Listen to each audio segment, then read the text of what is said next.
So hello, thank you both for chatting with me. I hope you are both doing well and staying safe. I'm just going to dive right in to this excellent film. So Zendaya, this is the first time that most people will see you in a role that's outside of being a high schooler. You know, Euphoria is one thing, still playing a high schooler, but this is different. So as an actor, how does this change your approach to the character of Marie? Right. I mean, well, what's special about these characters is they were written for us, So with that, and with us, actually, literally, not only in mind, but in the process, as Mhm. producers and as creatives in a huge way. So that's one thing, and I think that Sam kind of wrote Marie not only just for me, but also to me and the woman that I'm becoming and growing into. I think in front of him, although she is very different from me, and she is also parts of Sam.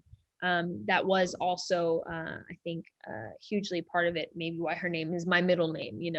Um, but with that being said, I think everything. Certain projects kind of have their way of finding you at the right moments, and I think that I have been playing 16 since I was 16, and I'm grateful that the right thing came at the right time where I was able to, because I knew, at some point I want to play someone my own age. I want to be able to take that step and that growth the same way that I was able to do it with Euphoria and creatively push myself and do things that feel like a bit of a challenge. And so this felt like just the right thing at the right time, and it all felt like a something that I wanted, a story I wanted to tell and be a part of. And it felt like it was going to be a challenge as well, which is special. So, um, we all enjoy things, I think, that push us a little bit. And John David, one of my favorite moments of the movie is the monologue slash rant about film criticism in the article, just because, the paywall is so real. It's the bane of my existence. I hate it so much. And, it's a thing about media these days. But just the idea that art is inherently political due to the artist, whether that's race, sexuality, and gender.